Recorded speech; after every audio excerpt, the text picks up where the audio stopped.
ملک میں تعلیمی ترقی کے ایک ادارے شاہین گروپ آف انسٹیٹیوشنز نے مدارس کے اکثر جدید تعلیم سے محروم حفاظ کو نئی تعلیم سے آراستہ کرنے میں حفظ القرآن پلس پروگرام کی کامیابی کے بعد اب مدرسہ پلس کے نام سے ملک بھر میں 5000 حفاظ اور 5000 دیگر طلباء مدارس کو جدید تعلیم سے جوڑنے کا منصوبہ بنایا ہے۔ ناظرین، آداب، آواز دی وائس کے پروگرام بیچ بحث میں آپ کا خیر مقدم ہے۔ میں ہوں عبدالحی خان۔ ہمارا آج کا موضوع ہے تعلیمی میدان میں شاہین کی اونچی اڑان۔ عزیز دوستو، شاہین گروپ آف انسٹیٹیوشنز کا تعلق کرناٹک کے بیدر ضلع سے ہے۔ تعلیمی میدان میں گزشتہ 30 برسوں سے سرگرم اس ادارے نے دینی اور دنیاوی تعلیم کے امتزاج کا ایک انوکھا اور منفرد تجربہ کیا ہے، جس کے تحت حافظ قرآن کے منتخب طلباء کو محض 3 سال کے عرصے میں اس قابل بنا دیا جاتا ہے کہ وہ میڈیکل انجینئرنگ اور مینجمنٹ جیسے دیگر پروفیشنل کورسوں میں داخلہ لے سکیں اور مرکزی و ریاستی سطح کے سول سروسز کے مقابلہ جاتی امتحانات میں حصہ لے سکیں۔ شاہین گروپ نے حفظ القرآن پلس کے نام سے یہ کورس 5 سال پہلے شروع کیا تھا، جس سے اب تک ملک کی 12 ریاستوں کے 200 سے زائد حفاظ استفادہ کر چکے ہیں۔ گزشتہ دنوں ملک کی قومی راجدھانی دہلی میں شاہین گروپ کی سرگرمیوں کو آگے بڑھاتے ہوئے شاہین گروپ کے سربراہ عبدالقدیر صاحب نے ایک ہاسٹل کا افتتاح کیا۔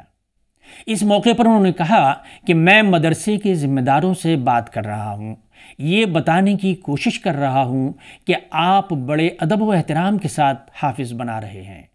ماشاءاللہ ہونا چاہیے، ضرورت ہے اس کی کہ یہ فرض کفایہ ہے اور ضرورت ہے ہم بڑے پیمانے پر صحیح علماء تیار کریں، مگر وہ بچے جو گھوم پھر رہے ہیں، بھٹک رہے ہیں، دینی تعلیم سے بالکل ہی واقف نہیں ہیں، ان کو ایک ماحول دیا جائے، راہ دکھائی جائے اور تباہی سے بچایا جائے، یہ ہمارے لیے فرض عین ہے۔ انہوں نے کہا کہ میں درخواست کر رہا ہوں ان 5000 مدارس میں ایک چھوٹا سا شعبہ قائم کیا جائے۔ اگر ایسا ہوتا ہے تو 2.5 لاکھ بچوں کی مدد کر سکتے ہیں۔ 2.5 لاکھ کا مطلب تقریباً 15% نوجوان بچے۔ یہی نہیں، اس کام کو ہم دوسرے ذرائع یا پلیٹ فارم سے شروع کر سکتے ہیں، جس کے لیے خانقاہوں اور مسجدوں کو بھی استعمال کر سکتے ہیں۔ انہوں نے مزید کہا کہ ایک طرف ہماری خواہش ہے کہ بچوں کو ڈراپ آؤٹ ہونے سے بچانا چاہیے، جس کے لیے ان کی بنیادیں ٹھیک کریں تو وہ ڈراپ آؤٹ نہیں ہوں گے۔ دوسری طرف ڈراپ آؤٹ بچوں کو لا کر پھر سے اسکول سے جوڑنا ہے۔ اس تحریک کے لیے کوشش کر رہے ہیں اور ایک بچہ بھی فارغ ہوتا نظر نہ آئے، اس کے لیے بھی ہم روٹری کلب کے ساتھ بھی کام کر رہے ہیں۔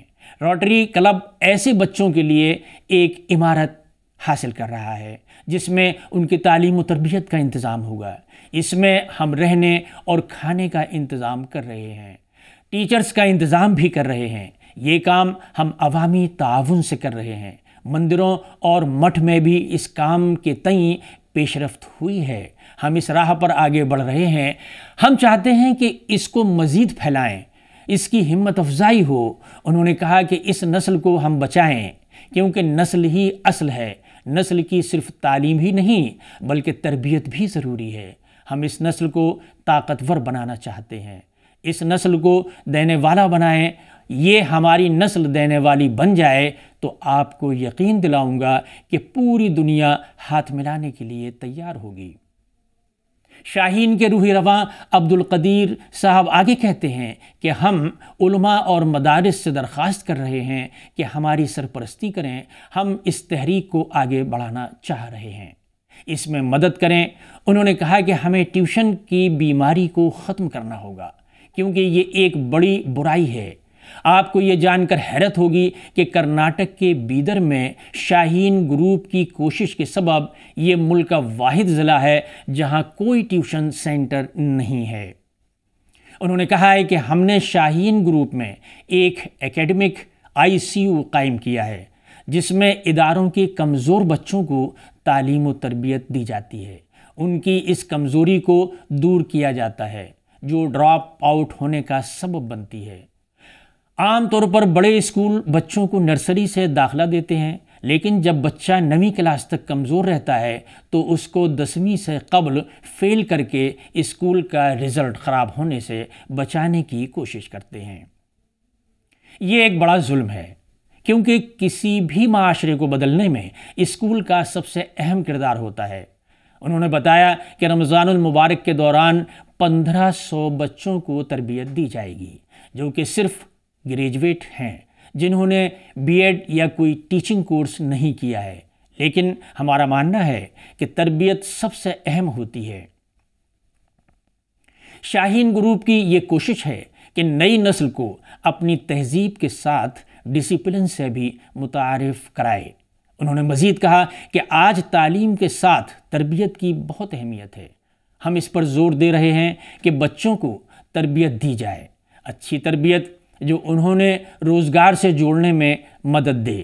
آج تعلیمی اداروں کی ماحول سازی کے لیے بہت اہمیت ہے۔ ہمیں ایسے اداروں کی ضرورت ہے جو ماحول بنانے میں اہم کردار ادا کریں۔ آج ماحول بہت خراب ہو گیا ہے، بچے موبائل زدہ ہو گئے ہیں، علماء دعائیں کر رہے ہیں۔ ہمیں بچوں کو موبائل کی وبا کو ایجوکیشن سے بچانا ہے۔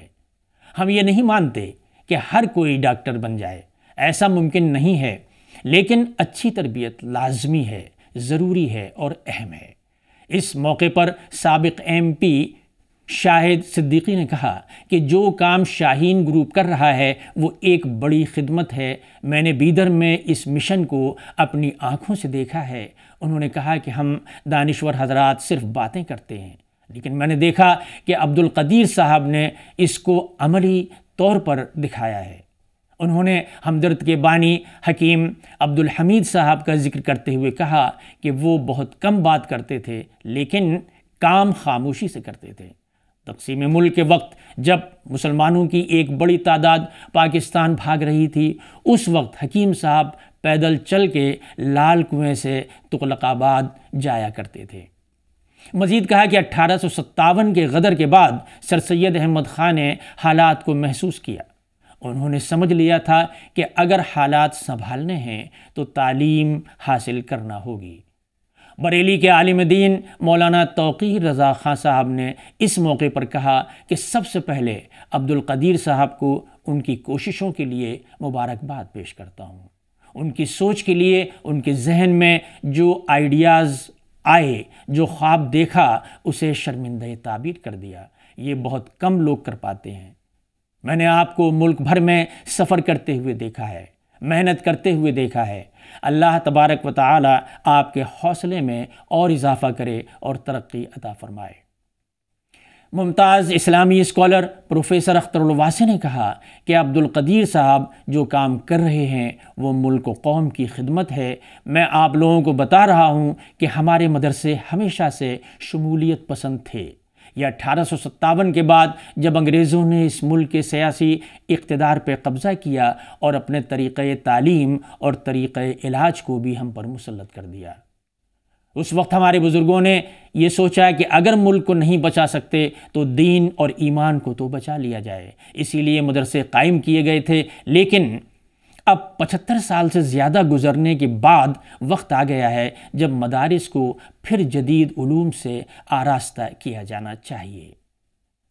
ناظرین، شاہین گروپ آف انسٹیٹیوشنز کا یہ تھا ایک مختصر خاکہ اور مقصد جو ہمیں بتاتا ہے کہ آج بچوں کو دی جانے والی تعلیم دینی واقفیت کے ساتھ روزی روٹی کے حصول کا بھی ذریعہ ہونا چاہیے، جس سے نہ صرف وہ ملک کی ترقی میں حصے دار بن سکیں بلکہ آنے والی نسلوں کی ایسی تربیت کر سکیں جو دنیا کی ترقی میں ان کے شانہ بشانہ چل سکے۔ آج بس اتنا ہی، اگلے ہفتے ہم پھر کسی اہم موضوع کے ساتھ حاضر ہوں گے۔ شکریہ۔